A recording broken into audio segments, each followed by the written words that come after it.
Gigi, baby, Mama, Granny and Pa, Gran, Paul and Nana, Honey and Granny, Papa, Granny and Paul, Gigi, Bonbon, Graham, Pop, Kimby, Papa, Bapu, Miss Robin, and Grammy.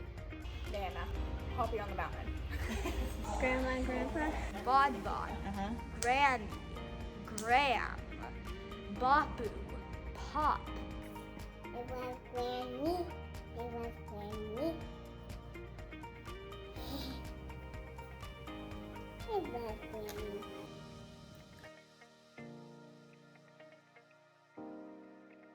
When Davis was diagnosed with cancer, we were just so fortunate to have my mother, who lives here, be around. She's a constant encourager and big supporter of Austin Hatcher now, that she was constantly helping out with the other boys and taking them places and picking them up, and really just being a third set of hands for Ashley and I.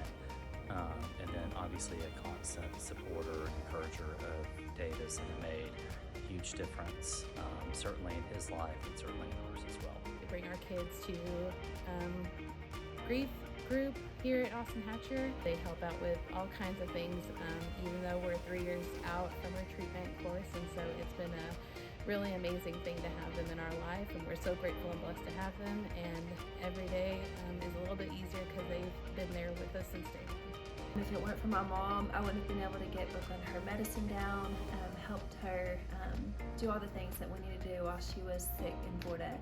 And then of course, as we've come home, she's helped with taking Brooklyn to get her LPs at the hospital, and just being there for not only Brooklyn, Cruz, myself, but just to be moral support. When Brooklyn was having days that she was feeling down, my mom could talk to her and get her to take medicine. She could get her to come back kind of to Brooklyn's little sweet self.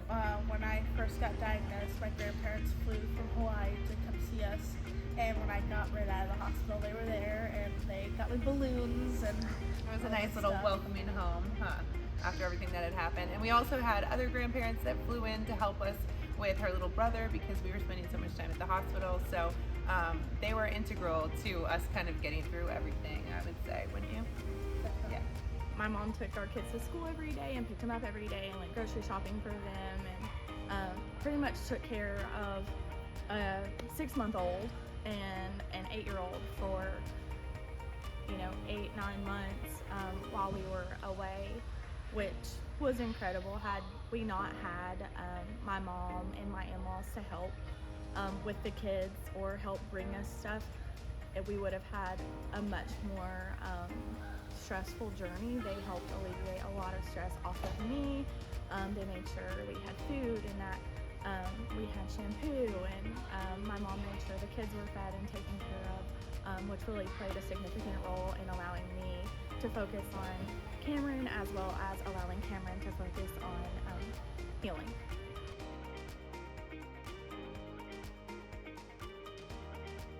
Andres was starting to get worse last fall, and my son called me. He said, "Can you come down now?" And I live in Michigan.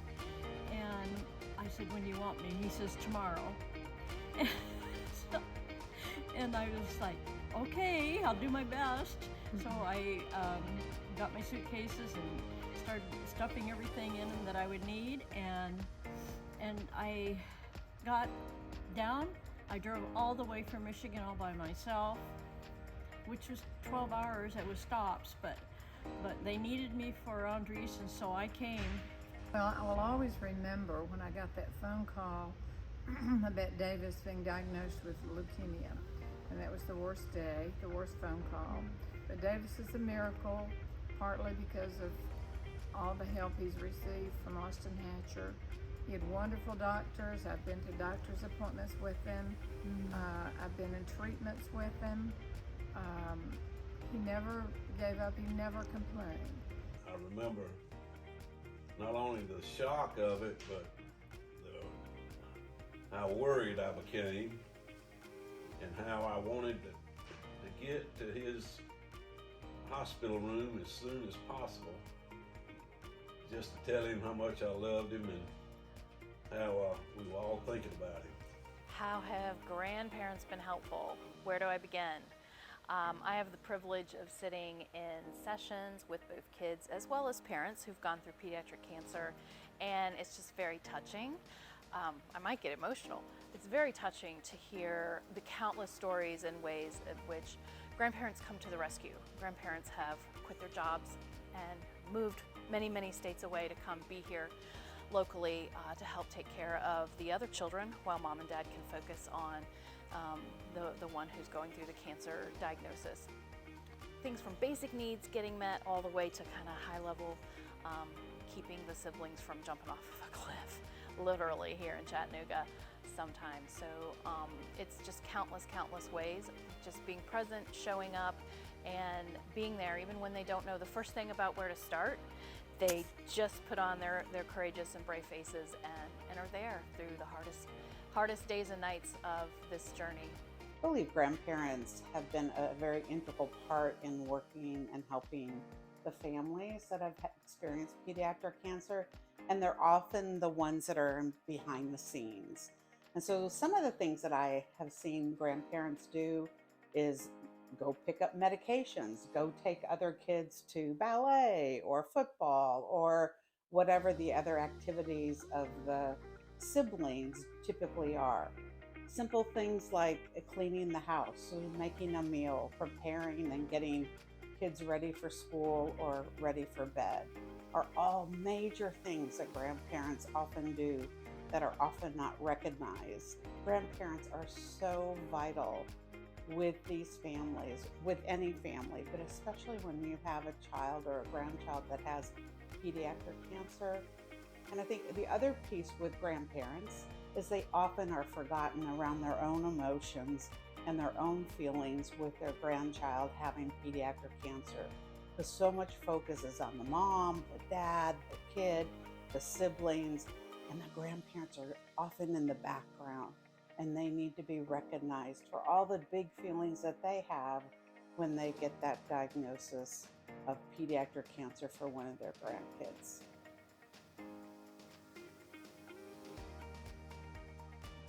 Joy watching them develop their own personalities and the interests they have in different things like sports, school. Kids, there's always a sparkle in their eyes, there's always a ray of hope, there's always this, that, and the other. And it just makes the world better. Grandkids and kids in general. Yeah, it's kind of nice sitting back and enjoying it for a while, then turning it back over to the parents. Yeah. If I had known grandkids were so great, I would have had them first. Yeah. I love it.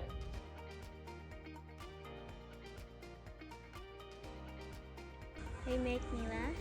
Always active, always wants to play with us, always wants to do stuff with us. He doesn't really want to discipline us. And I like how my pa is real versatile in hunting and farming. Gran is nice, Paul is strong, and Anna gets stuff.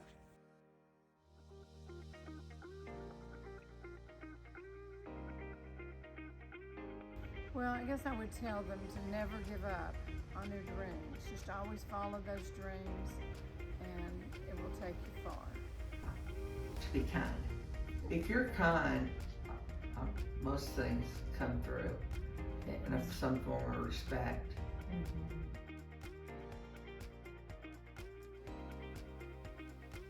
Just get to listen, you just get to be there and be interested in what these kids are excited about and what they're doing and what makes them happy and what makes them sad. And you have so much wisdom and life experience that the perspective you give grandkids is so different than that their parents are able to give to them. And so just being present, just showing up, just being there, and not having too many opinions about how your kids or son and daughter-in-laws should be raising their kids, but just being a support.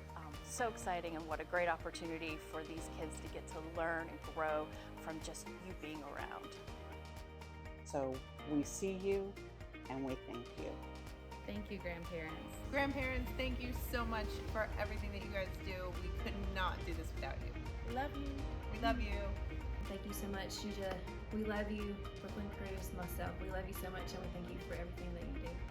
Grandparents, we see you and the unique role you play in the amazing relationships you build with your grandchildren every day. Thank you so much for being an important part of their journey.